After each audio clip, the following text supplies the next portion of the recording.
I'm Michael Ramita, the President and CEO of the Westchester County Association, the leading economic development and business advocacy group in the Lower Hudson Valley.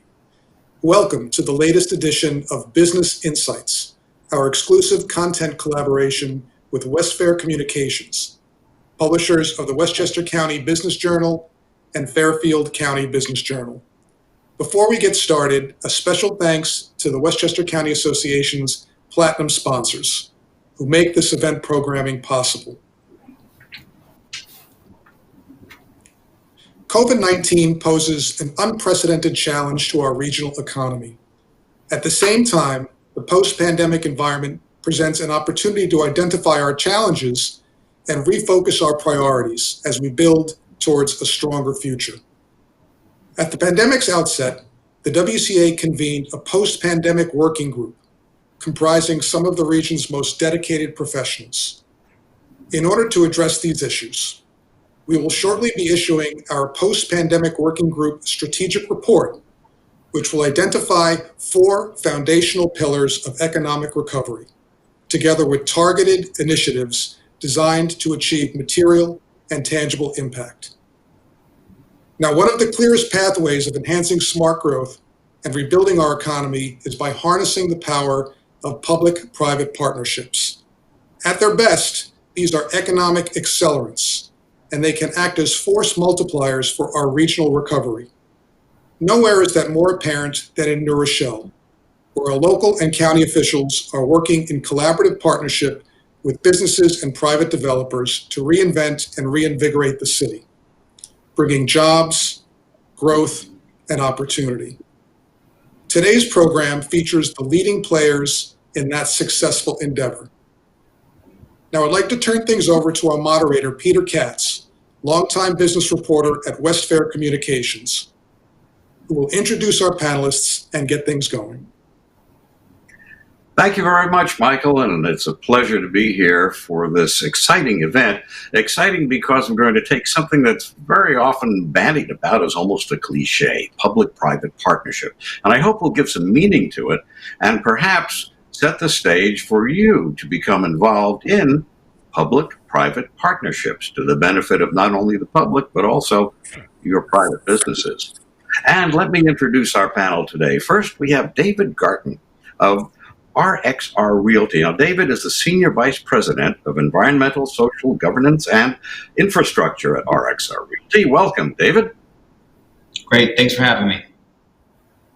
And Louis Aragon is the Development Commissioner in the city of New Rochelle. And you'll see in just a minute how Louis and David have been working together on many things that fall under the category public-private partnership. Louis, welcome. Thank you, Peter. Thank you for having me. And we're also joined by Deborah Novick, who's Director of Entrepreneurship and Innovation at Westchester County. And welcome, Deborah. Thank you. Nice to be here, Peter. And let's plunge right in, because today Louis has prepared a presentation which is going to give us an overview of some of the exciting things that have been happening in New Rochelle. And also, if we're lucky and technically everything works out, we'll get a chance to see some really great promotional videos that New Rochelle has prepared. So Louis, why don't you begin? Thank you, Peter. Thank you so much for having me here and for the opportunity to share with everyone in Westchester the wonderful partnership between the City of New Rochelle and our master developer, RXR Realty. It has been an incredible journey that began in 2015 with RXR that really has recreated and reshaped the future of New Rochelle. I like to always start when we talk about what we've done in New Rochelle with the end result. And what I mean by the end result is what New Rochelle is going to look like in 5 or 10 years. And we have a quick video that shows what it is going to look like. But I want you to know that this is not fiction. These are real projects that have already been approved. So with that, Mike, if you could start the video. 30 minutes from Manhattan, there's a city on the rise with 12 million square feet of development set to become modern retail and office spaces and high-quality housing.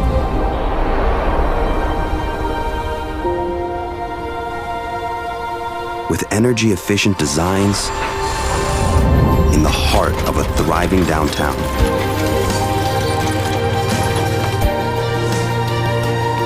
To attract entrepreneurs, innovators, and artists. Welcome to the new New Rochelle.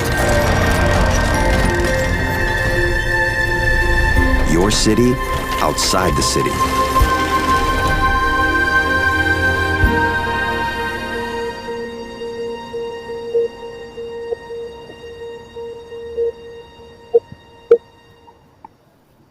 So that is going to be our skyline in the very near future. But why are we able to do that? There's one very simple answer. We're in Westchester. It's really the right place to be, right outside of New York City, in the tri-state area. And that really is the secret as to how and why we're able to accomplish what we have accomplished. Because at the end of the day, there are 10 million people surrounding us. Trying to move another aspect of this is transportation, which is true for New Rochelle, but also true for the entirety of Westchester.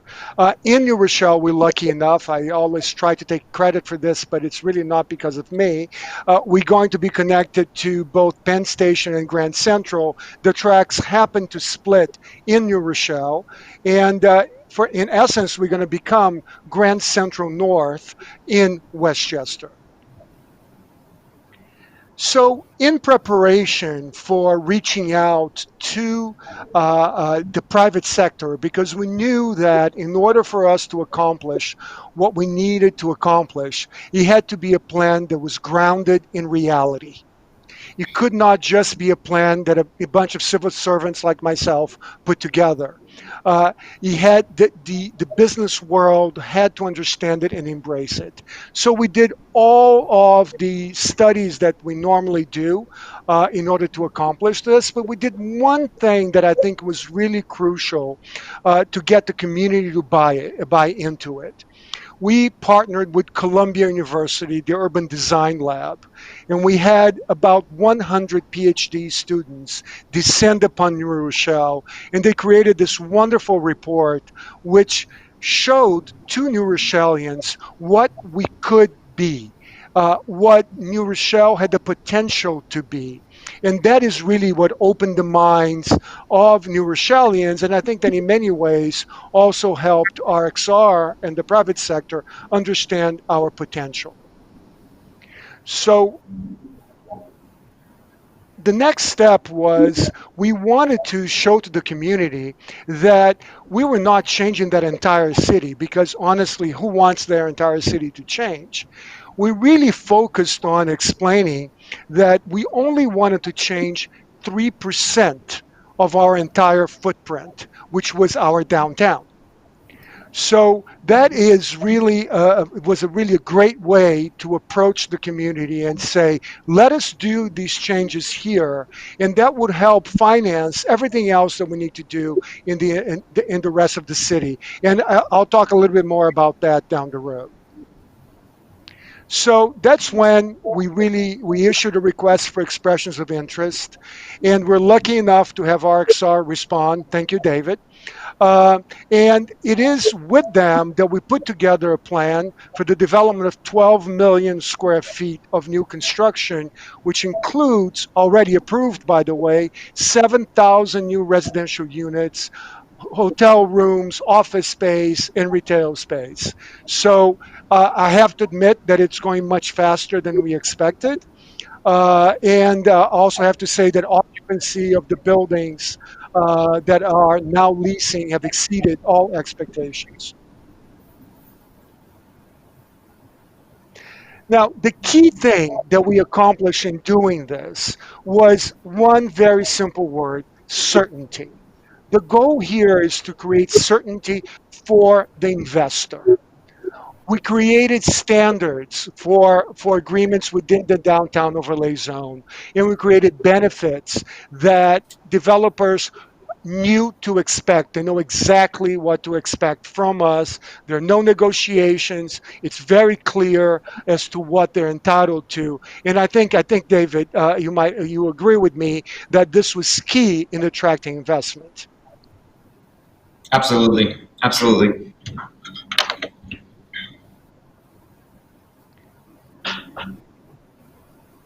So it's working. This goes under careful what you wish for.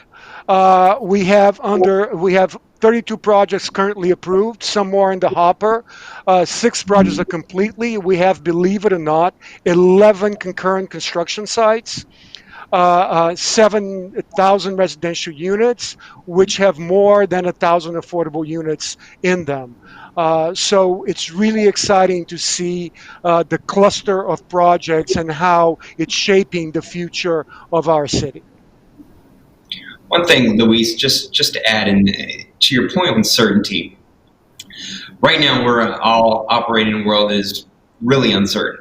And I think the forward-thinking planning that Luis and his team and the mayor and the city of New Rochelle have done have really positioned the city as we're trying to navigate what is an unprecedented time, and that's an understatement, from a public health crisis, but a colossal economic crisis right now, where you have almost 20% unemployment here in New York City, where I'm working out of.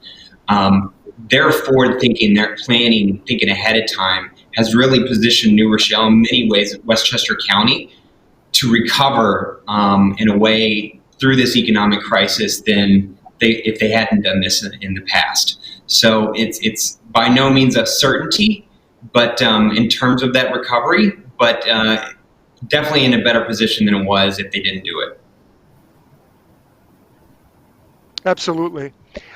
This slide is just to show you how different the projects are. We go from a prefab 6-story building to a 48-story tower. So we are really embracing everything, all different vocabularies. There's a site for every type of developer. We're really looking to continue to have a blended and a mixed community. Now, this, I think, is the most important slide in all of this presentation regarding the partnership. Because when we went to the community, we said these projects are going to be, are not going to create a burden for the city. And they're going to, we're not going to have to carry the weight of the residential real estate taxes. So if you take a look at this, the column to the left shows how much revenue would be generated by the sites that are currently approved on this project, downtown New Rochelle, over a 40-year period. So those projects would have generated, if we had done nothing, $75 million. The same projects, the same sites, during the same 40-year period, with the investment that's being made, and including the tax abatement period, will generate $750 million.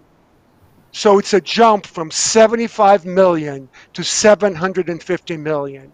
So this is how we're going to pay for the potholes, the policemen, the firemen, for the many next generations to come. So this is an investment in the future. It's something that we understood here in New Rochelle, and it's something that our XR understood, that this investment was going to yield this bright future for our city. The other part was that RXR and the other developers understood that they needed to give back to the community. And that's when we created this non-discrimination policy. And part of that is really trying to find jobs for New Rochellians. I am proud to say that in the year and a half that we had the center open, the First Source Center, we have had 878 New Rochellians go through the center, and we have placed over 600 of them in jobs, and 268 of those jobs are here in New Rochelle. We're very proud of the work that we've done. The jobs range all the way from working in retail to working at construction sites to working in law firms. We have a little bit of everything. Luis, was it difficult to get the developers on board in this, in giving back to the community, or did you find a certain amount of altruism on their part? Well, the thing here, Peter, is that when you buy into the overlay zone and what we set up, this is what you get. You can't pick and choose. You buy into it, you buy into the whole plan, and you have to participate in all of it, not just some of it. So it's working. We have over $4 billion in investment in our city. Affordable units. We attracting over 12,000 to 15,000 new residents to a very small downtown, and we are investing over 50 million in infrastructure improvements. So bring it all together. How did we accomplish this? The first thing was removing politics from the process. And I give so much credit to our elected officials because they understood that in order to create certainty, we needed to remove politics from the approval process. The community was involved from day one, and it was with the community that we created this vision. So there was buy-in. The third part was, as I had mentioned before with that slide with the 75 million, the 750 million, it is that it pays for itself and then some. So New Rochelians like myself are not carrying the cost of these developments. And then lastly, but certainly not the least, the creation of a zoning code that was easy to navigate and helped us achieve what we needed to achieve. We adopted a form-based code. I encourage all municipalities to look into form-based codes and really look into adopting it. I know that many already have, but it really makes a huge difference. There's a little bit of a delay on the changing of the slides. And okay. So the next challenge that we have is quality of life. So here we and the developers, because they're building these buildings and they want them to be occupied. So they want to promote, they wanted to sell and give the quality of life that we're promising. So that becomes very, very difficult because we are in the process of creating it. If you come to New Rochelle today, there are 11 construction sites. I'm not quite sure that I can tell you the quality of life is the best. You will be in a couple of years, but we need to send that message out. So another quick video so you can have a feeling as to what life is and is becoming in New Rochelle.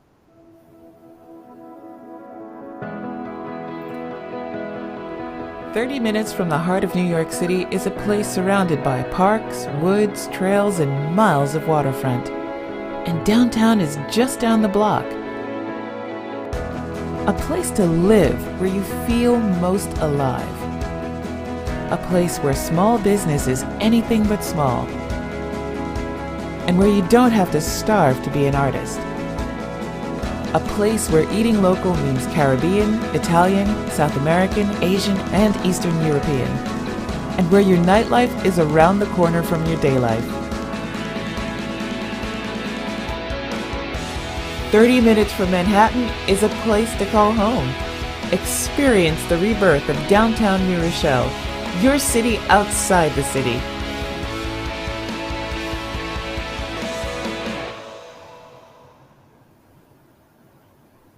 It makes you forget what that other city, what's the name of it that's down New York. After all, we don't need them. Westchester's here. So a lot of campaigning that we really have focused on in really sending the message. This is just to illustrate some advertising that we did pre-COVID on Metro North to really help spread the word so that folks understand that the Westchester option is the option that they should consider. And I have to say that Yonkers has also done a wonderful job in doing the same type of promotion. Here in New Rochelle, we are of the belief that transportation, the first and last mile, is of the utmost importance. And when you compete with New York City, where there is public transportation, other than the overall transportation in Westchester, which is large buses going, through cities and connecting cities, we really didn't have anything locally. So we adopted Circuit, and we have these very cool shuttles that people can hop on and hop off, much like Uber, but they're free of charge, and they circulate around downtown, connecting people to the train station. It's been very successful. In a post-COVID world, I'm actually very happy that we chose these because they have 6 doors. So you actually enter and sit. You don't have to climb over anybody, or you don't have to be close to anybody else. So it's good in terms of social distancing. And they continue to be heavily used.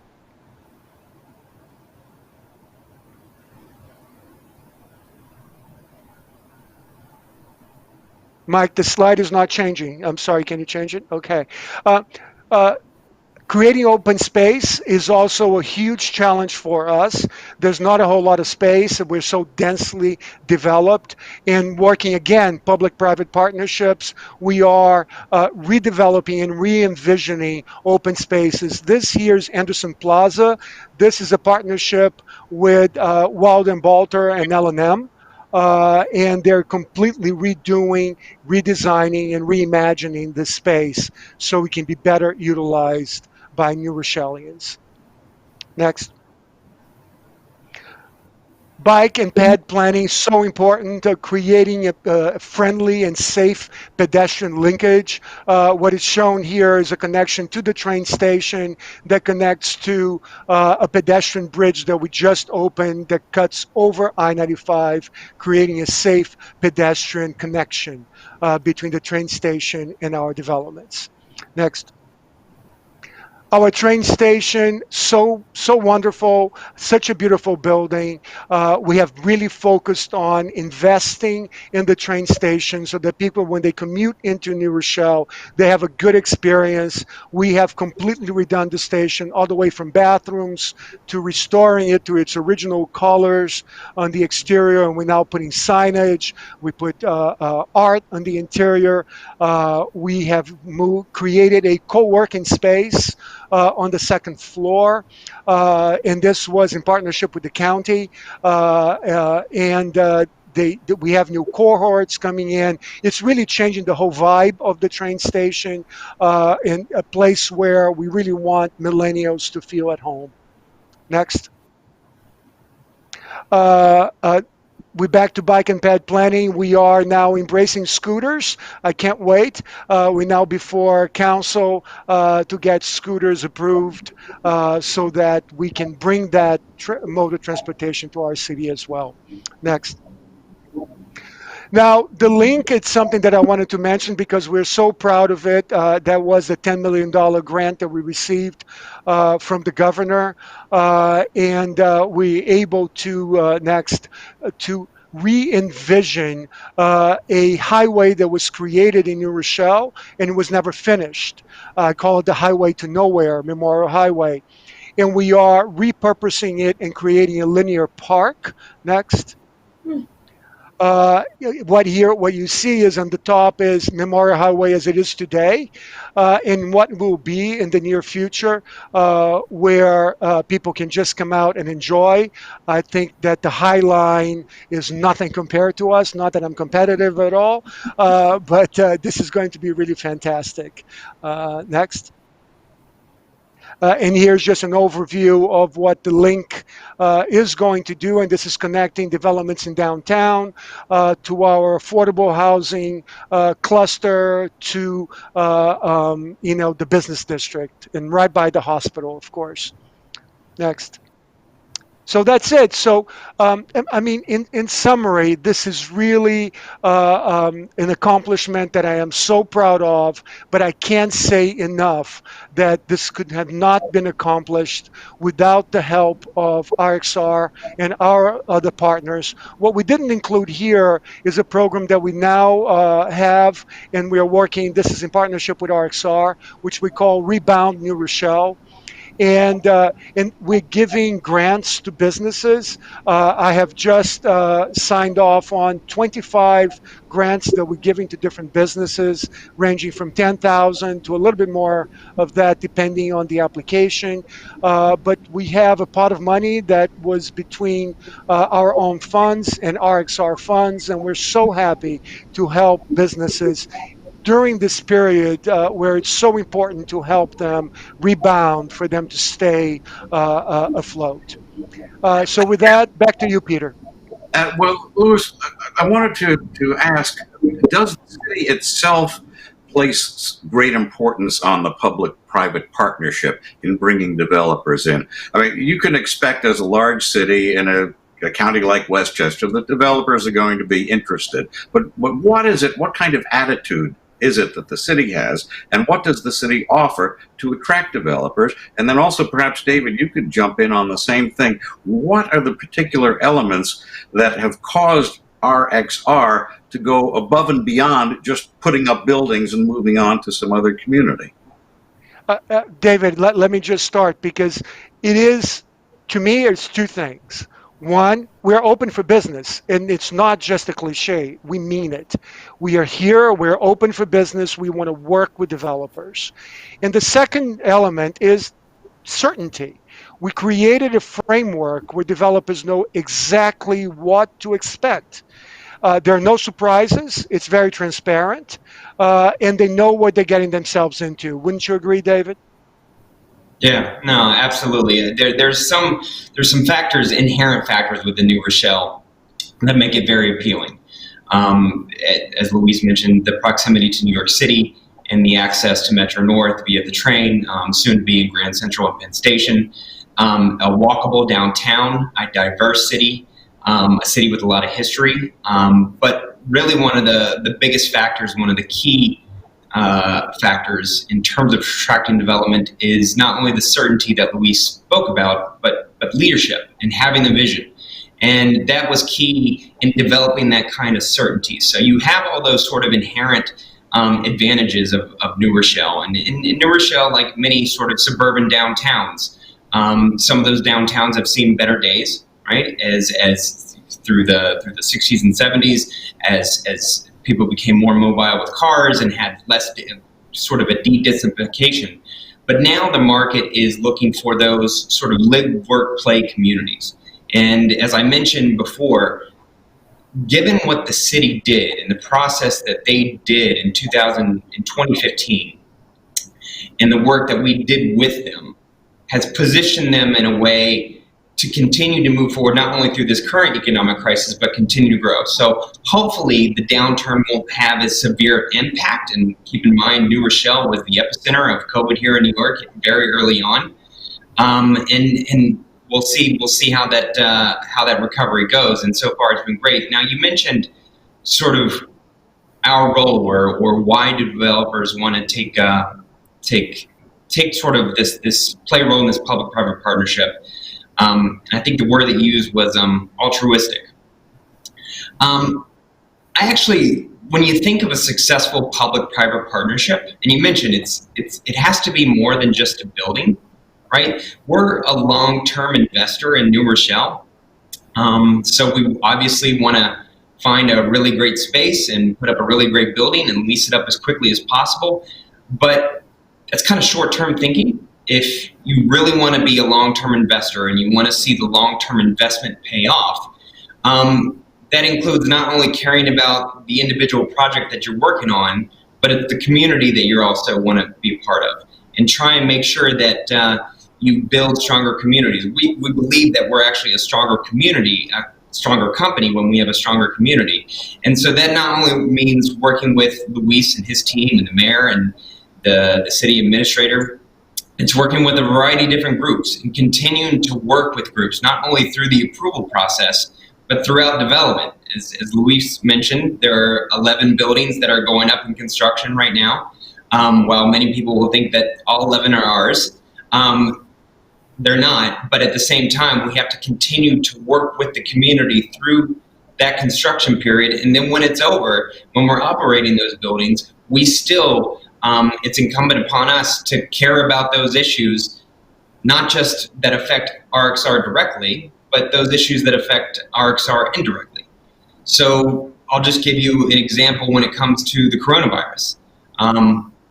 When, as I mentioned to Rochelle with the epicenter early on, in late March, we had a conversation with the city and simply said, what can we do to help? And I think everybody was, just ourselves included, were so shell-shocked, and we were shelter in place and trying to figure out what to do. So we said, you know what, let's go ahead and establish a relief program. And so we did a $1 million COVID relief program in which we set aside $1 million, first focusing on those emergency needs like food insecurity, childcare for first responders. And then we're now moving to the phase of how do we exist in this new world where we have to figure out ways to coexist with the coronavirus, but still move forward. And that's where the Rebound New Rochelle program came in. And that was a brainchild of Luis and his team, and we were more than happy to support it and help New Rochelle small businesses start on the road to recovery. Now, Deborah, we see what's going on in New Rochelle, but the county, of course, goes far beyond just the borders of any particular municipality. So how do you apply the same principles of public-private partnership at a county-wide level? Thank you, Peter. Well, I think it really does build on all the same kinds of things that Luis and David are talking about. We can have a certain overview understanding of what's going on in the region, in the county, and know that there are a lot of places that need help, but that we can't solve all those problems on our own. So one of the key things that we try to do is be a connector of information, gather information, find out what's happening in different places, and find out what's working, what different chambers of commerce or town governments are doing that seems to be working, and then share that information out to others so that they can benefit. So I think a key thing is being a connector from an informational standpoint. And just sticking to the current moment in time, I can give some examples from coronavirus. The very first thing that was obvious was that businesses were struggling, right? Businesses had to close. People were talking about layoffs and furloughs. And the federal government was creating programs which were complicated and difficult to navigate. So the very first thing we did was realize that we could be effective in helping small business owners apply for the different federal programs that were available. And we recruited an army of private people, of business people around the county who volunteered their time to be trained on those two programs and their applications. That's the PPP program and the EIDL program, and then volunteer their time to help business owners complete those applications. So I would say that's a version of a public-private partnership. We had the idea of it. The money was coming from the federal government. That's the public side. We recruited business people. That's the private side. And we got them together with the struggling business owners. That was the first element of what we called our crisis advisory program. Then the next thing that we did was we put on a series of webinars so that business owners would have a place to gather and learn how to put your business online, how to do digital marketing, how to set up e-commerce, how to build a website, how to stay calm in such a crazy time, how to make good decisions when you're under so much stress, how to renegotiate with your landlord if that's something you need to do. So we put on a series of webinars, again, with local talent, local business people who had expertise in those topics. We made those webinars available to the whole business community. And we kept the content online if you couldn't attend on the very day that we were hosting it. Those webinars are actually still on the Catalyst website if anyone needs to listen to them. We did a huge survey of the business community, and that gave us a lot of insight into what kinds of needs people were facing. And again, we enrolled all the chambers of commerce, the legislative bodies, the municipal mayors, all kinds of business networking groups to make sure that that survey was really, really widely disseminated and that we got input from all corners of the county. And what that led to was actually a really big public-private partnership that I want to talk about with RXR, because what we uncovered as a result of that survey was that business owners really needed some one-on-one help. They had issues that were not necessarily being resolved by the webinars we had put on, and not necessarily being resolved just by the money that they may have qualified for from the federal government. So we knew that there would be an opportunity to match business talent, again, calling on the private sector here. We have a very, very rich business community. I don't mean rich in dollars. I mean rich in talent, rich in expertise in a wide range of industries, wide range of professions, different sectors of the economy, different levels of expertise. And we thought there would be a way to match up the business owners that needed help with the business people that knew how to help. But we were struggling a little bit to figure out what would be the best way to do the matching. It wasn't hard to gather the volunteers together, and it wasn't hard to gather the business owners who wanted help. But it was a little bit tricky to figure out how to match them up in a cost-effective, time-sensitive way. And luckily, someone told me that RXR was already doing the exact same thing. It's really part of their whole commitment to the communities where they operate. They know that if the community is not stable, it won't be good for their business, for their buildings. And so they had actually put together a very similar program already. They were ahead of me. RXR Volunteer, they had an online platform already built where volunteers could apply to help, and business owners who needed help could apply for that help. And they have a task force of people doing the matching. And I was so grateful that they agreed to expand their efforts to include the whole county. It was originally focused on New Rochelle, where they have a footprint, and the other communities outside of Westchester where they have a footprint. But now we're in a co-branded partnership. We supplemented the task force of matching people, of the folks doing the matching. We put out a broad call for volunteers, volunteer business people from around our county, and a broad call to alert business owners that this opportunity was available to get one-on-one help. And it seems to be going really, really well. We've matched everybody from Westchester who's come through has been matched with a business owner who, or not necessarily a business owner, but a business expert who can try to address their questions. And I'll just give a few quick examples. There was a nonprofit that needed some help planning a virtual fundraiser to offset the loss of revenue from their in-person fundraising events. And, you know, their annual gala reception was canceled due to the quarantine in the early spring. So we were able to match them with a volunteer who helped them plan a virtual event. Another example, a small restaurant food truck operator needed help setting up e-commerce sites so they could take orders online, since they weren't necessarily doing business the same way they always had been. That's sort of a theme. There have been a lot of brick and mortar businesses that have had to switch to online ordering, drop off, pickup, delivery, since dine-in had what ended up being closed for so long. There's really been, I want to give a shout out to the business community. I see a lot of creativity. I see a lot of business owners really rising to the occasion, seizing whatever opportunities they can find to pivot their business or expand their way of doing business, partner with other local businesses. I spoke to someone today who wasn't able for many months to appear at the farmer's market, but figured out how to drop off her product at a small cafe that didn't sell competing items and direct her customers there. So without opening her own shop, she was able to get her product, you know, in the hands of her loyal customers. So there has been really a lot of creativity. But I know the theme of this is about the partnership, and I really can't thank RXR enough. They showed a lot of foresight in getting that RXR volunteer up and running so quickly, and we were so thrilled that it turned out to be just the right tool for us to use to service the county more broadly. You know, Deborah, you mentioned that you're open for questions at the county, and we're also open for questions right here. So if any of our viewers have questions they'd like to ask or need information on a particular item, please, just below where you see the video, you can just type in right on your computer the question and it'll be transmitted to us. You can do it whether you're watching Facebook, YouTube, whatever vehicle you happen to be watching on. Just type in any questions you may have right below where you see the video. And Luis?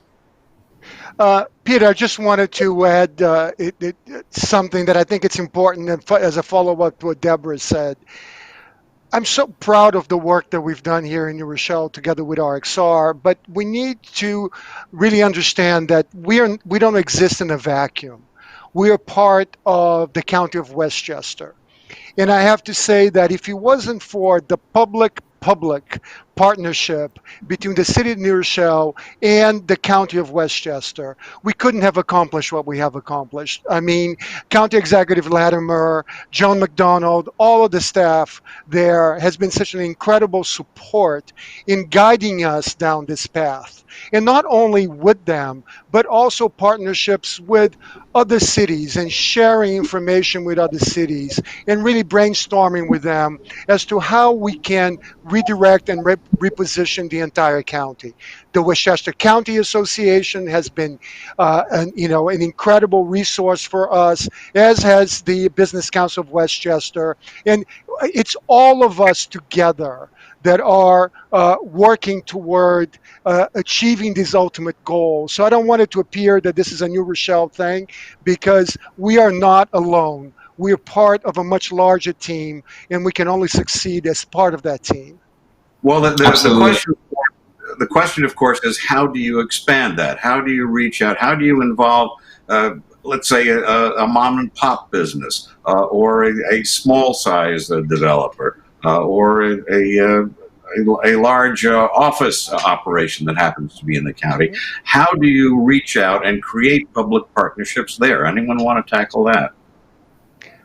Well, I can tell you what I have been trying to do, and the county has helped me with that. I've been trying to connect with other municipalities so I can go to them and explain to their elected officials what we've done here in New Rochelle in trying to open their eyes and helping open certain doors so that those connections can actually happen there as well. And I have to say that some municipalities have done that. Portchester has just adopted something similar to us in trying to do that, and was maybe 2 years ago that I went to talk to them. And we've been trying to do that a lot because there's no secret here. We want to share. We want to help everyone, not only, to be honest, in Westchester, but in the Hudson Valley. Can I add something to that, Peter? Go ahead, Deborah. Yeah, go ahead, Deborah. Yeah, I think what Luis is saying is really the right thing. The key is communication and sharing information. It's so easy. We're all so busy, and everyone's, let's say you're a municipal official, you're so focused on your own municipality, and I'm sure you have issues that arise every single day. Or if you're a business owner, you're focused on your business, your employees, your clients and customers. And so what ends up happening very frequently is there's a lot of siloed activity. And one of the things that's the hardest is developing communication and collaboration, whether it's across municipalities, across industries, across town. And Bridget Gibbons, the Director of Economic Development, likes to say all the time that the most important role that we can fill is as a convener. And I think that is what I'm talking about, this idea that if we get people together, if we can take the lead in getting people together who share common interests but maybe don't know it, and help them get to know each other and learn from each other, it helps. This whole idea of sharing information can only happen if people know each other and they trust each other and they're willing to do it. And so I do think it's really important to convene, to gather people, whether it's for events or, whether it's in conferences, whether it's in small group meetings. I know we can't really meet nowadays, but, small Zoom sessions or big Zoom sessions with breakout rooms, on sometimes we gather on a theme. We have quite a few task forces that we lead here at the county. I run a biosciences task force. We have an entrepreneurship and innovation task force that is responsible for having launched the Element 46 program, and we're getting ready to launch some other programs. So I think if we can get people together with like interests, it does help with the sharing, and that's where these good partnerships can arise. Yeah, I couldn't agree more. One of the things, and I think the pandemic and the economic crisis has highlighted, put a big spotlight on the need for competent and strong government leadership. And you have that not only with the county, and you have that with the city of New Rochelle. And I know there are other municipal leaders throughout Westchester, and I think that is going to help position Westchester in terms of the road to recovery. And Deborah mentioned sort of the RXR volunteer program. One thing to her point of convening and sharing information, that platform was born from the idea that in times of crisis, people they usually rush to help, right? If you're here during 9/11 or you're here during another crisis, hurricane, superstorm, Sandy's, people want to help. But we all had, because we wanted to slow down the spread and bend the curve, we all had to stay home. And thankfully we did that collectively. Our collective efforts did bend the curve, but you still had this need of people wanting to help. And so that's where RXR Volunteer came from, of how can you take those professionals with that particular expertise and then link them up with a small business owner or a nonprofit, and help them not only navigate from the federal programs to how to reposition the business. In many ways, it's trying to activate, from a digital perspective, what Deborah just described, and they do it at a much bigger level that we can do. And so we're very grateful that we're able to partner with them. But the other thing that you mentioned, there's the role that government plays, right? And the topic is public-private partnerships. It doesn't have to be either or, right? Big things, great things happen when you have alliances and you have organizations, public and private, working together. And I think that's what you see playing out in New Rochelle. From a developer standpoint, not only do we care about the community of New Rochelle, but when we heard through our approval process, and we continue to hear so today, how do we build equity in the community where we operate for many of those existing residents? We want to bring in new residents, and the city wants to bring in new residents, but you also have some existing residents and New Rochelle residents that are excited about the development, but they're also concerned. And I think too often developers sometimes maybe overlook issues of displacement or gentrification. We actually don't shy away from talking about that because those are real issues. So how do you take the development that we're doing and help the small businesses? How can they capitalize on the new economic activity that's going to come from the foot traffic? How do we make sure that we have a construction process and a bidding process that ensures that local companies and local small businesses have the ability to be a part of it? And then there's the local hiring, which again requires working with the city, working with the building trades, working with organizations and advocacy groups that have been pushing for this. And it's a constant communication that too often when you don't have that communication, it starts to break down. And luckily, we have that partner with the city, with New Rochelle and Luis, and with the county. And I think having that communication, that partnership, is what actually makes a successful public-private partnership. Well, how do you overcome the typical animosity between a business and a government? Typically, business people may feel overtaxed. They may feel overregulated. They may feel that they have to jump through too many hoops and have too many public hearings before they can get a site plan approved. How do you overcome that so that you can create genuine public-private partnerships?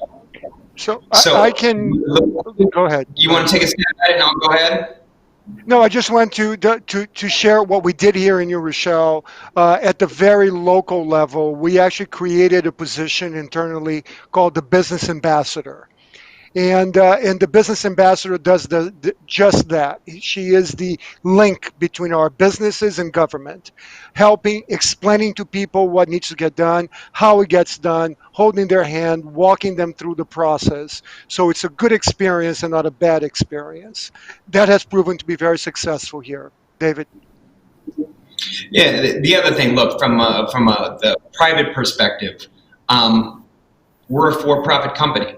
We've never shied away from that. We take great pride in putting together a high-quality product and offering that high-quality product. I think what's really important is being transparent on what the development can achieve. And I think what Luis and his team with the city, and this goes with the business ambassador with other developers seeking to do business with the New Rochelle, Luis mentioned the certainty. And so having that certainty early on addresses a number of the issues that some private sector entities are a little leery when it comes to development.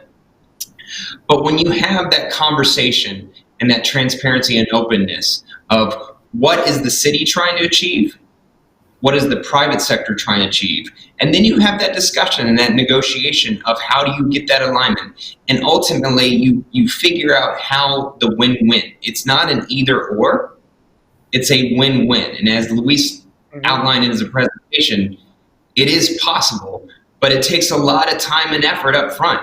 I mean, look, there's no doubt we have spent many hours, not just community board meetings, it's going into churches, it's going into libraries, it's having as many conversations as we can, because that's what's required. It requires not only conversations with Luis and the city, but it requires conversations with the local residents. And ignoring that or trying to bypass that, I think ends up dragging out the process. And at the county level, Deborah, as the county gets involved in biotech, helping to develop things up in Valhalla, for example, do you see more opportunities for the county itself to reach out to developers, to business people, to laboratories, to medical operators, and to Westchester's public that might be a little skeptical and might think of county operations in that regard as nothing more than giveaways of tax money to private developers, private businesses. How does the county plan to approach the future? That is such a big question. I'm not sure I can answer all those parts. Interestingly, I used to be the director of the incubator at New York Medical College, BioInc. So I was very tied into the startup community in the biosciences sector, and it's thriving. So it's very exciting to see that the startups that are there have continued to grow since I've been gone. And in fact, some of them have been doing great work during this healthcare crisis. But I do think that for the sector to thrive, and it has been kind of a priority sector for the county and a lot of organizations around the county who have all been very supportive for years of getting that incubator up and running and making the biosciences sector very visible, not just in Westchester, but in the whole Hudson Valley. There are some other projects on the drawing board, some in the private sector. You know, Robert Martin has made a commitment to, what would I say exactly, transforming or devoting some of its real estate to science-based companies, adding some flexible lab space. And the North 60, which is a piece of land that is partly owned by a private developer and another many acres, 60 acres owned by the county. There has been a lease that's been negotiated to make that county land available to this developer to put up a biosciences campus, a whole live, work, play community right near the incubator, near New York Medical College. So that's a significant partnership between the county and this private developer that is really dedicated to the sciences and to the belief that industry will really grow here. And the piece of land, the North 60, is actually fills in a lot of the space between where Regeneron has their headquarters and where New York Medical College is. And where Robert Martin has their buildings that they're planning to devote to the life sciences. So it really creates a dense cluster geographically in that particular region of the county, although there are, of course, pockets of biosciences activity all over the county. You have a core to therapeutics in Ardsley. I know of a lot of startups in different people's garages with scientific inventors all around the county. So I don't really have anything to say about tax giveaways. That's not my area of expertise. I'm sorry. I hope that's not the case.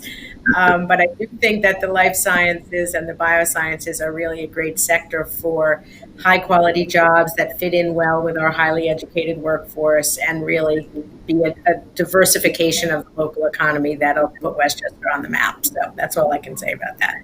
We do have a question. Can I add one thing on the issue? And I don't want to talk about tax giveaways, but I do want to talk about the slide that Luis put up. And the slide, and I'm going to get the numbers wrong, but the sites of the downtown overlay zone and the redevelopment sites. With no development, over 40 years, those sites would have given off about, what, $72 million of tax revenue.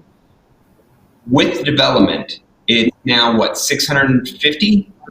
775 to 750. Yeah. It's So- about a so- 10.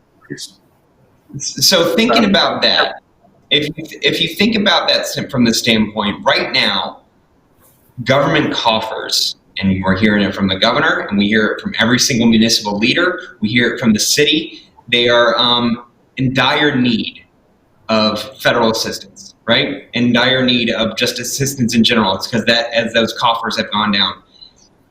If New Rochelle hadn't done the work that they did in terms of getting and providing the downtown redevelopment plan, the impact that they would have had to their tax revenues Right. would have been dire, more dire than it is now. And so I only say that from the standpoint that sometimes change and sometimes growth can be a bit scary, but now we're in a place where we don't have a good way to figure out to educate our kids. We have to figure out ways to have a fairer criminal justice system. We have to figure out ways to create jobs. And that just doesn't happen. So I think with the leadership of what's taken place in the city of New Rochelle, and I know other people are looking to replicate it, and they are replicating it, as Deborah pointed out, and what the county is doing, Westchester County in many ways is well positioned to weather this economic crisis, because New York City will be back, that little city that's just a few miles away. That's right. It is the greatest economic generator that the country has ever seen, and the world's most successful companies are still wanting to be here. But New York City doesn't have to solve all the challenges of New York City, because there is an affordable issue, right? That's where places like Westchester County have the opportunity to capitalize from housing, from businesses, from those startups, for those large companies maybe looking for some of their hub and spoke model and having more regional offices as opposed to just a Manhattan headquarters. So it's complicated, but what's good is that when you have the leadership that we have within the county, within the city, and other cities throughout Westchester County is well positioned to capitalize on that continued growth of New York City. And I think that positions us well to say thank you so much for your participation today, David Garten, Louis Aragon, and Deborah Novick.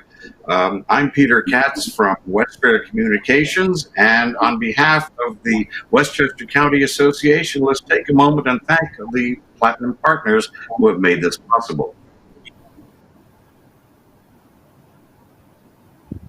And we do thank you for tuning in, and please join us again for the next Business Insights. Take care.